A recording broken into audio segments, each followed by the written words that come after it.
When you live with ADHD, planning your week can feel like staring at a blank map with no compass. That's why Nikki built GPS, Guided Planning Sessions. That's right. GPS is more than just a weekly planning call. It's a proven structure where you learn to chart your week with intention, set realistic goals, and lean on built-in accountability so you don't have to do it alone. Every session gives you the space and guidance to reset, regroup, and move forward with clarity. You'll also get access to workshops and special events and a private online community that's been thriving for years, full of people who get it, who know what it's like to wrestle with ADHD, and who show up to cheer each other on. That community is the heart of GPS. Our longtime members call it a lifeline, the place where they've built consistency, celebrated progress, and found friends who keep them motivated. Enrollment is open now for the fall session, but spots are limited. So if you're ready to stop spinning your wheels and start moving with purpose, this is your moment. Join a group, find your path, get moving. Sign up today at takecontroladhd.com/GPS.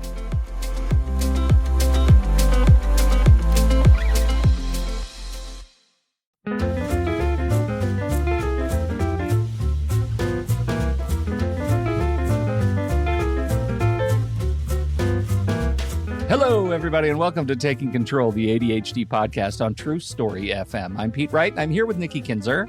Hello, everyone. Hello, Pete Wright. Hi, Nikki. Oh, dear. If you are listening to this show and you're not a member of our Patreon and listen to the early episode, you missed a doozy of a story. It involves bears and pandas, but mostly raccoons and a lot of money.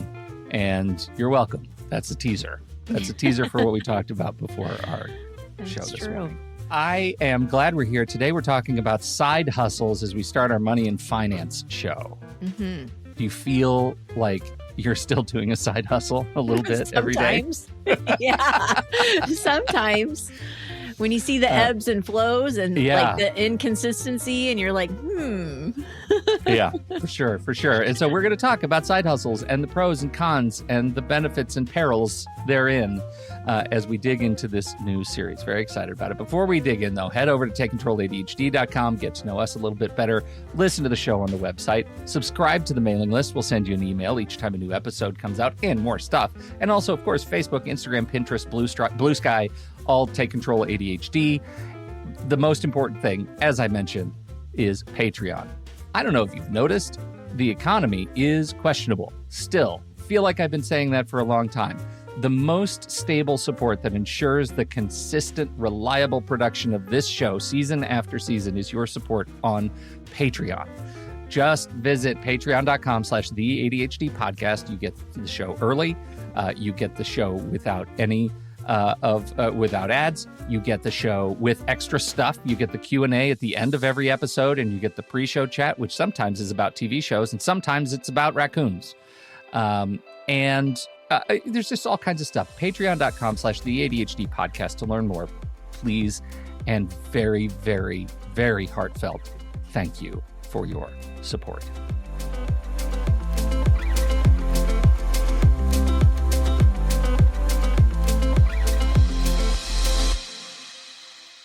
Side hustles, Nikki. Here we go.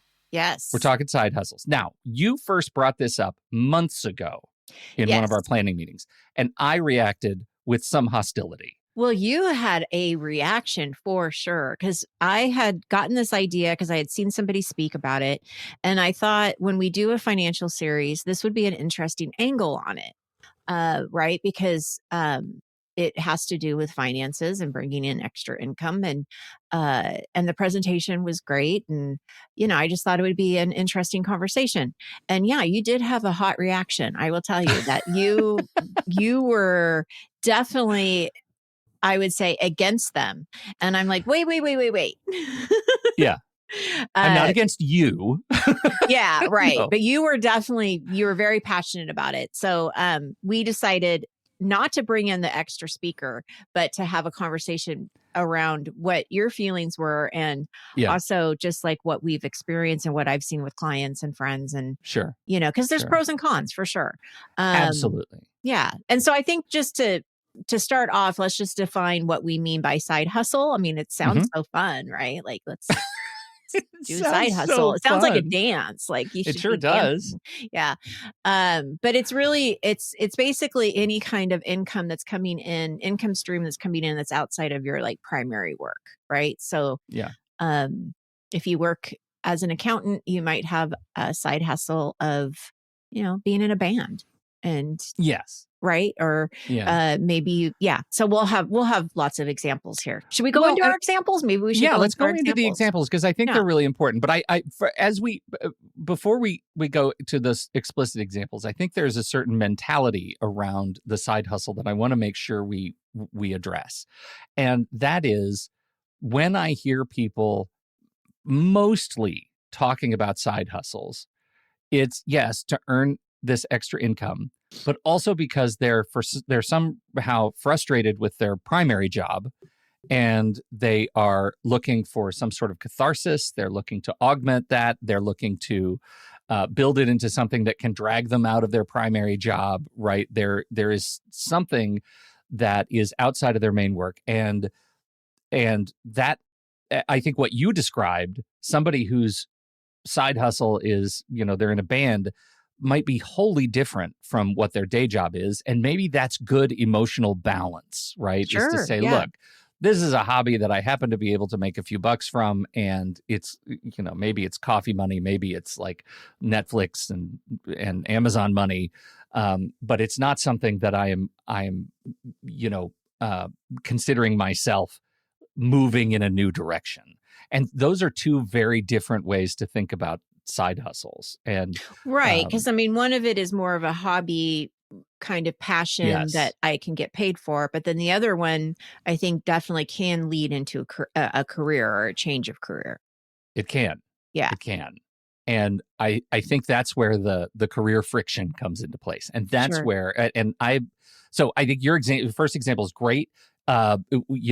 People are crafty hobbyists. They have, like, you have a friend who sells handbags on Etsy. On Etsy, yes, done it for years. Also have a client who works in project management, typical kind of Monday through Friday job, but she sells jewelry and homemade cards that she's made on Etsy. So yeah, lots of different, things like that I've seen people do. What I'm really curious about, and I'm sure probably our audience is curious about, you have a bunch of side hustles that you've done, but I'm curious around why the reaction was so strong when I brought it up. Yeah. So first of all, I've got some side hustle receipts, right? Over my life, I've spent decades of my early life trying to figure out what direction I was moving in. And it was made up of a mesh of side hustles. A lot of them were MLMs, which are notoriously terrible as a side hustle, but they're a very What is an easy MLM, a multi-level marketing organization, for example. Oh, okay. Right. That's a different kind of side hustle, isn't it? It's very much a side hustle, though. Oh, no, it is. But yeah. it is like, that's another category almost to put in. Because it's so easy to get started, right? Like, Yes. it's really easy to start. And so you have it in your head, well, I could just do this a little bit. This is the Amway promise, right? Amway or Mary Kay. Mary Kay. I already use the products. I should just become a quote business owner, and then I'll buy inventory and I can sell it to my friends, and then that'll be my little side hustle. So let's just be clear, because we started off with kind of two categories. This is the third, because this really doesn't fit into hobby or a career change. Oh, I think it could. I think it absolutely could. That's why I put it in career change. Yeah. No. I mean, I really do think it's think? because the categories are not like kinds of business. The categories are emotional intent, right? Yeah. The emotional intent of starting something new, putting myself in a position where I'm feeling like a business owner versus I'd like to make a few bucks to augment my primary income. And those are two different things. I categorize MLMs very much as the entrepreneurial side hustle, and that's how they're promised. And so I did Cutco knives. I sold knives door to door. There was a water purification company that I worked for. It was an MLM. I don't remember the name of them, but I sold water purifiers. I sold Niken, which is a Japanese magnet company that promises all kinds of benefits for like selling mattresses that have magnets in them and all kinds of magnet related things. I sold prepaid legal subscriptions, which is now, they've changed their name. It's still very much in business. I think my mom is actually a customer of the company now. And they sell like essentially subscription to attorneys. So if you have a problem, you call this company and they assign you an attorney in your local jurisdiction who has agreed to be paid by this company. And they do little simple things, form your business. They just do simple stuff. Yes. And on the other side of that, my hobbies, photography, web design, podcasting, all of those did turn into a career for me, right, over the years. And so it's like those were the things that ended up being much much more authentic. The promise of MLMs as a side hustle, you're never the business owner, you're the customer. You spend much more of your own money than you make in others, generally. Many side hustles have this sort of unrealistic income promise that you make to yourself. Like if this is a thing that you're looking to start your new business, you have it in your head that you'll be able to make more than you do. Incredibly high executive function demands if you want to turn this into a business, that where work from anywhere, right? That's a promise that they make is just a code for you're always working, right? You can work from anywhere because you'll have to. And it actually, rejection is constant and deeply personal because people might reject you for what you're doing and who you are as a result of making the choice of doing it. And I find all of those things, let alone the pressure to, recruit and do that. So it makes MLMs a terrible side hustle for me. I know people who drive the pink Cadillacs for Mary Kay. That means they were very successful.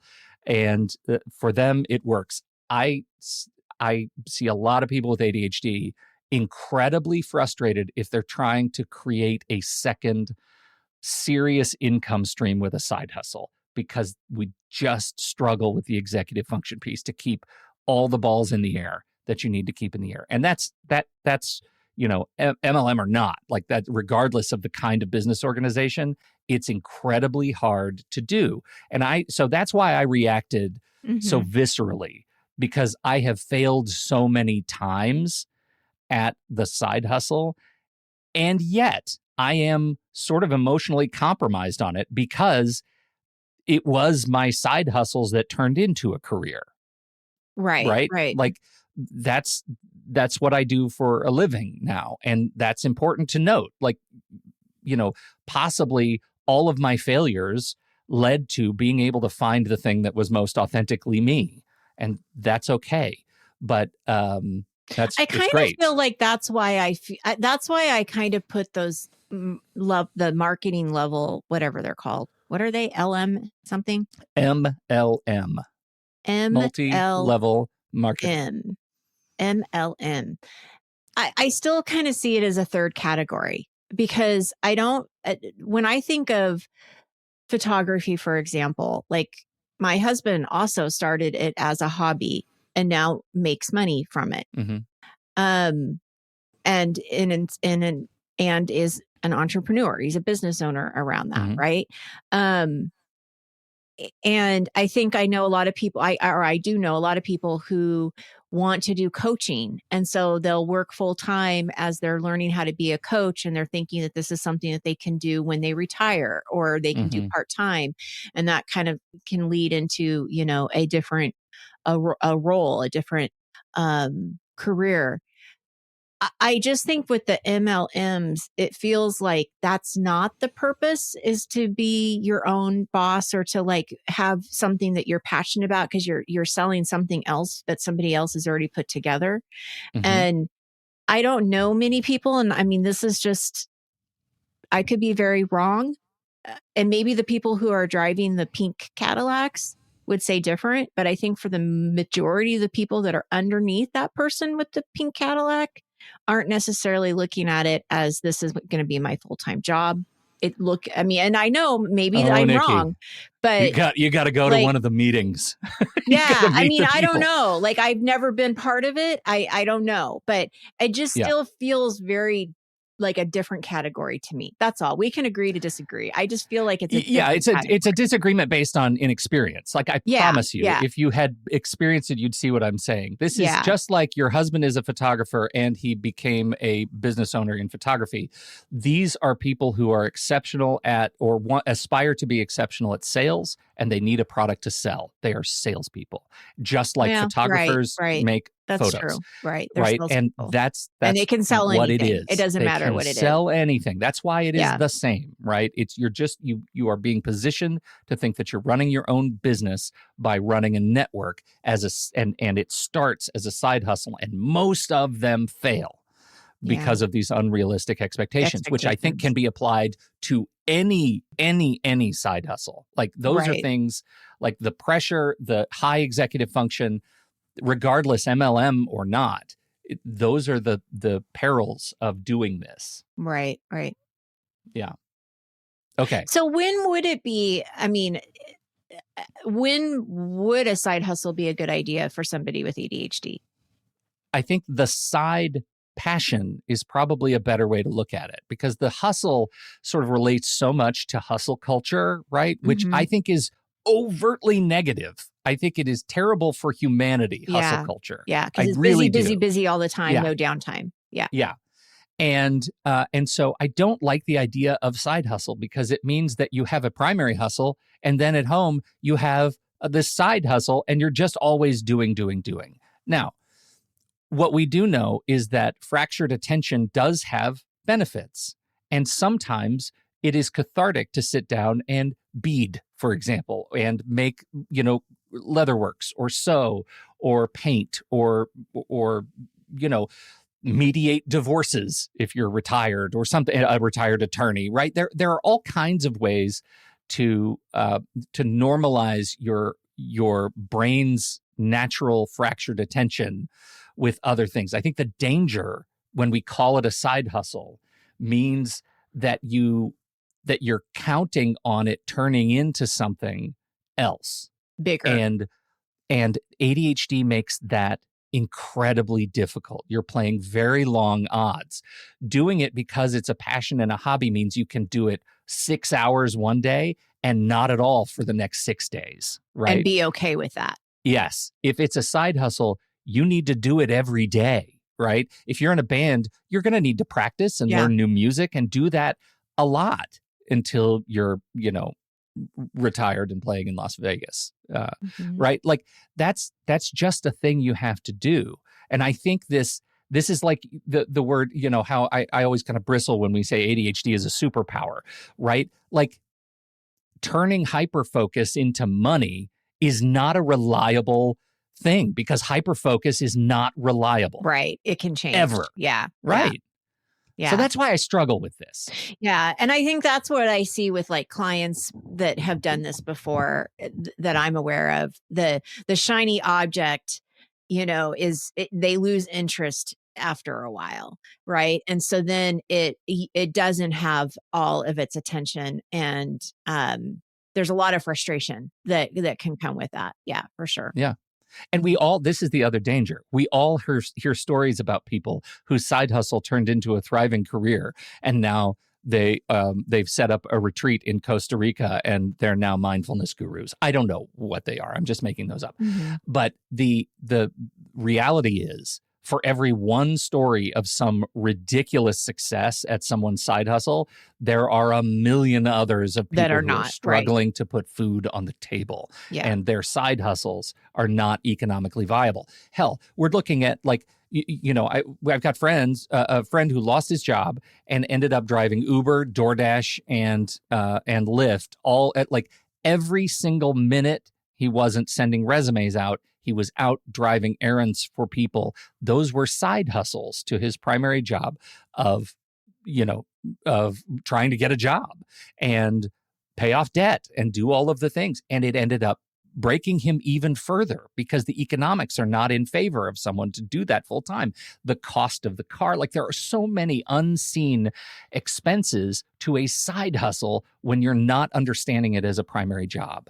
And I guess that's what I'm saying. Like, if you're going to be a full-time driver for these services, you can do it, but you have to understand it at a level that is much different than somebody who's just kind of a fly-by-night part-timer.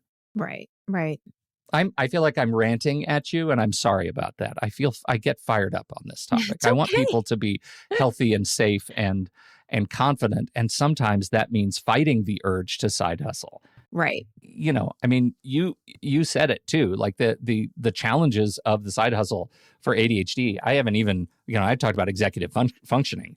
There are more, and they all stem from the fact that we have unrealistic expectations if we're looking for it to be a even marginally significant part of our income. Well, and maybe that's part of the kind of the thinking going into it. If you're thinking about going into it, is, what are your expectations, and being very clear about what you want out of it. Because I think if you're going into, I want to sell some of my photography, or I want to sell some of my painting, and the reason is not to make it a full-time job, but the reason is to pay my son's, college tuition. Mm-hmm. And that money is going to go towards college tuition, and I get to, the amount that I need, and I'm happy. Like, that can be a really, positive thing, especially if it's not like, and I'm thinking of like, can you rent a booth at the Saturday market to sell your stuff, right? Like, I'm not talking about something that's really huge overhead. Then it makes, it can make sense as long as you still enjoy what you're doing. I think that that's the part too, is that these passion projects, if you start putting pressure on yourself, and I can see this with ADHD, if you start putting pressure and somebody's waiting for you, then it's like, it doesn't become enjoyable anymore, and it doesn't happen. Like, I know being on the receiving end, I've seen that. I had a friend who does painting, and I asked if I sent a picture of our house, could you paint our house?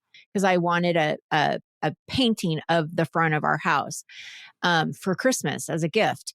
And absolutely, I can do this. I sent pictures and everything. And then I got ghosted, and I never heard from her again. Yeah. And right. I know she has ADHD. This is very, this is not a secret. And with empathy, I understood what happened. So I didn't press her, right? Like, I was just like, I'm just going to let this go. If I really want this, I can figure out somebody else to do it. But I've been on the receiving end. I get it. I know exactly what happened. Yeah. All of a sudden there's pressure into it. There's money that's been settled, and, hard to get started, whatever. I feel that way with my own watercolor painting. As soon as I tell somebody I'm going to paint them something, I can't paint anymore. Yeah. Never do that, right? You can't ever tell anyone you're going to do something for them. So, I mean, I do think it, you do have to think about the enjoyment of it and what your expectations are, and being really clear about that. And maybe that will help, that helps the disappointment that might come with whatever it is that you're doing. Right. Because the reality is that if it's important enough to you to have to sell photos, right? That's different from being able to sell photos. Right. Yeah, for sure. What becomes the stressor and the anxiety manufacturer is, I have to sell these photos, or I don't eat, or I don't pay for daycare, or I don't whatever. And that's the thing that I think needs to be the sobering reality of the side hustle culture, is it's not reliable and not predictable. And if you ask this question, if you were to take photography really seriously as a business, how would you do it differently? Yeah. Well, you would pay more to have a professional website set up. You would market. You would be out you there would join networking. all of the associations, the American Photography Association. You would network. You would take the time that it takes to build a business. Often side hustles are troublesome because you don't have the time to build a business around this thing, and you get frustrated when the phone just doesn't ring, when people don't ask for your stuff. I think that's a really good point. And I see that when I talk to to people who want to be coaches. Sometimes they'll Yeah, call and want to pick my brain and, ask me about the right. coaching industry.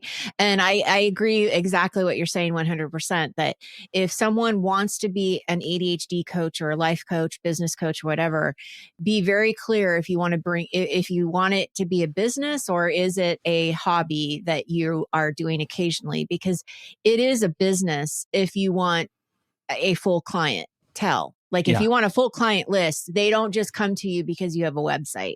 So right. there is something you have to, you have to frame that differently. And so that's the big question usually around that I offer to ask them, is that, what is it that you want from this? Do you want just a couple of clients a week that you can get from friends and referrals? Or do you want, inquiries coming in on a pretty regular basis?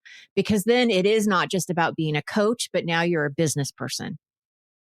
I think that is a really important distinction, right? Hmm. That there is so much to this idea of identity and Hmm. of taking on the identity of who you want to be.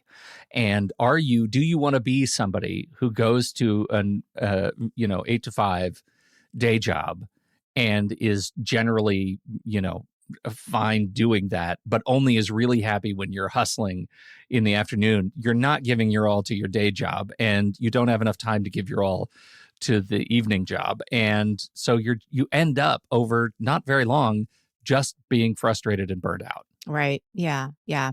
And that is definitely the risk of burnout.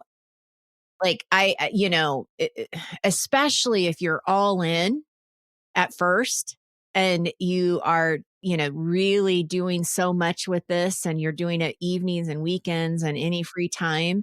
And then that little shiny object syndrome starts to kind of twinkle in, and now you're kind of resenting what you're doing. I mean, there's a lot of risk there. Or we just start another one. Like, we have ADHD, you guys. There is high risk of starting a side hustle against your first side hustle, or second or Right. third, Right. right? Like that, when your hobbies get there was a line in the Spanish Prisoner, David Mamet play and movie. When your hobbies get in the way of your work, that's one thing, that's acceptable. But when they start getting in the way of each other, that's a real problem. Well, Hmm. ADHD is like coursework on hobbies getting in the way of each other. Hmm. And it's just the way we're wired. And that's really exciting for us to live in our brains sometimes. And if you start to count on it without the proper forethought, you can burn yourself out. It's emotional whiplash, right? And it can leave you with a sense of guilt and a lot of two-ended candles with no wicks. Right. Right. Okay. So let's flip this a little bit. Okay. I dare you. What if someone still wants to do this even after our conversation? They're like, Yeah. no, I have a good idea and I feel really good about it and I want to do this. Yeah. What do you think? What kind of advice or guidance would you give them for a person who's had a lot of side hustles? Yeah. I think very first is do whatever you can not to fall out of love with what you're doing, right? If you are making photos, if you're painting, whatever it is, figure out how to develop a routine that is consistent and stable over time, that allows you to create regularly before you commit to selling it, right? Learn how to be the manufacturer of quality work in your off time, and then learn how to sell it, right? Like, make sure that you have what it takes to maintain your inspiration over time before other people start counting on you to deliver. You'll be happier when you have some inventory, when you have some handbags to sell, when you have something that you're proud of, something you can take pictures of for a new website one day.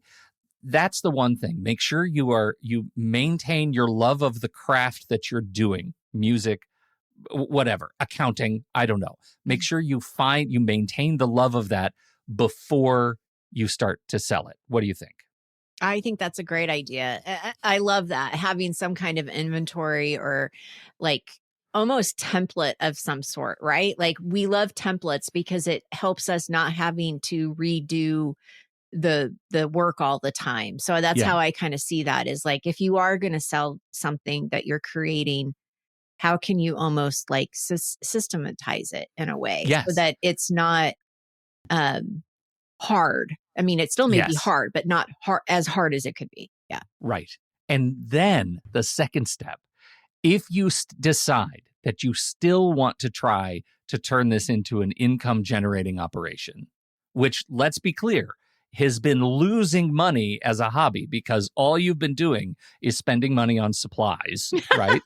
Right. That's all you're doing. We don't talk about that. We don't talk about that. You are burning money for your hobby, but you're being paid in joy.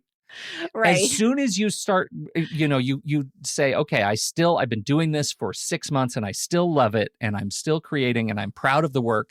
Then take the time to learn the craft of running the business, right? Figure out how to make this a second sort of job. Don't consider it a side thing. Make it a second thing, another thing, and recognize that it's going to involve invoices and shipping and taxes and all of the things that go into running a business. Treat it as a business, right?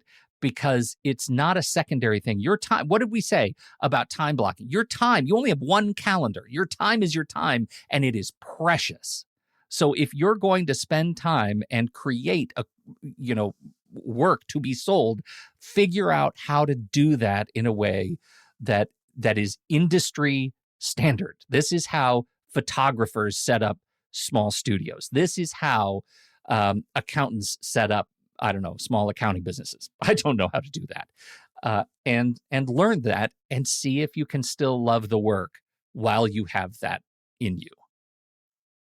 Yes. And, I think that one of the things too, when you're considering this is also considering what your energy is like. And I bring this up because I remember working 2 jobs when a long time ago, several years ago. I was working in retail, and then I decided to take a second job and in retail, different store.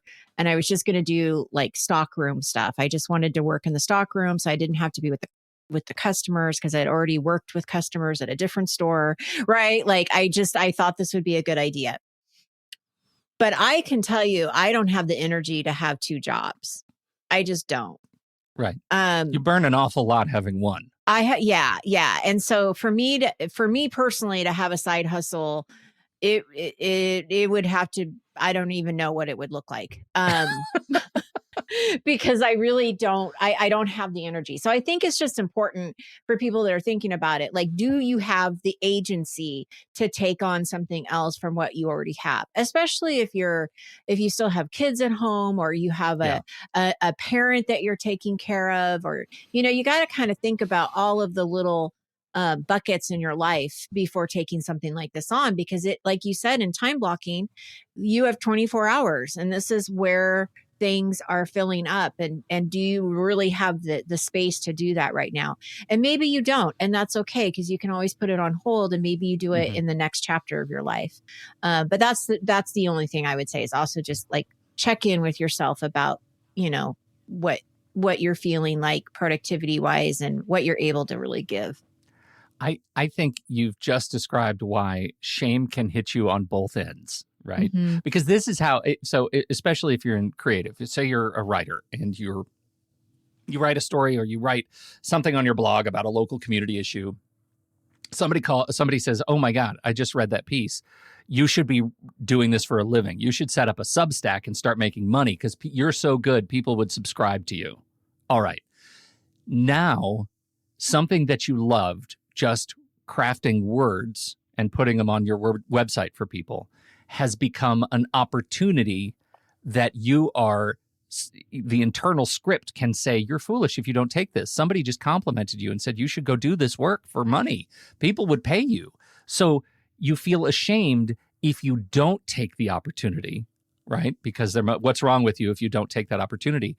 But then once you do, and you realize, oh my God, it's much harder to build a network and to build a base of paying subscribers and to write every day at the same level of that one thing that I crafted for my website, then you feel shame on that end too, because you're not living up to the opportunity that somebody else took 5 seconds to say you had, right? Yeah. That's the sort of challenge that you're in. You get burned at both ends. So I really, really believe if you want to write and do it long enough and capable enough on your own platform before you start selling it, because that's a different thing. It is a wholly different experience, turning your passion into a side hustle. Yeah. Right. A side passion or a second job. It's different. It's a different set of skills. It's a different set of expectations. And it's hard. And if you do it, if you are capable of doing it, I love you. You're amazing. It's hard. Yeah. Yeah. Well, and I like in the notes here, Pete, the last thing you said is, and above all, protect your joy. If it stops being fun, ask why and whether it's time to step back. And I think that that's a really good way to end the conversation, is to know that, that's a good red flag. If you're not having fun, it may be, time to think about whether or not you want to take on everything that it does entail and step back for a little bit. Yeah. The other thing you said too that I wanted to point out really quick that I thought was really good: a side hustle isn't a failure if it doesn't make you rich. It's not a failure if you pause it, pivot it, or pack it away. It's a sandbox, not a sentence or a promise. And I think that's so important to fight the shame. Yes. Right? Me too. Like, this is bigger than I thought it was going to be. It's okay if I pivot. It's okay if I put it away for a little while. It's okay if I stop the pace that I'm at right now and redirect myself. Like, I think that those are all really good reminders. It is. And the longer you do it, the harder it is to pivot. The longer you make promises to the greater economy that you're going to enter this conversation and try to sell your stuff, the harder it is to get out. So that's why I just really caution foresight. Take the time. Make sure you're feeling strong about it. Yeah. Yeah. And Love don't that. do an MLM. Don't do an MLM, please. That's not the way to do it. It hurts. All right. Yeah. I'll tell you, this has been fun. This conversation. I hope I know it sounds like we're discouraging people from trying side hustles. We're really not. Side hustles are often a great way to change careers. If you need to change a career, it's a great way to do it. But just keep in mind that identity conversation. At what point do you become the person you want to be versus how long you hold on to the person that you are or were? Because that can often be that's where you cut the string and you become your destination, and it can happen very quickly. And side hustles are a way to do it. So that's that. You're all brilliant. I don't know what else to say. Thank you so much for downloading and listening to this rant of a show. Thanks for your time and attention. Don't forget, if you have something to contribute, head over to the Show Talk channel in our Discord server. Join us right there by becoming a supporting member at the deluxe level or better on Patreon, patreon.com/the ADHD podcast. By far the best way to support the ongoing production and the team behind this show. On behalf of Nikki Kinzer, I'm Pete Wright, and we'll see you right back here next week on Taking Control, the ADHD podcast.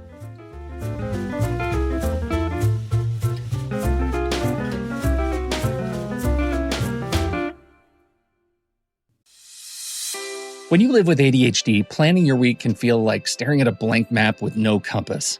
That's why Nikki built GPS, Guided Planning Sessions. That's right. GPS is more than just a weekly planning call. It's a proven structure where you learn to chart your week with intention, set realistic goals, and lean on built-in accountability so you don't have to do it alone. Every session gives you the space and guidance to reset, regroup, and move forward with clarity.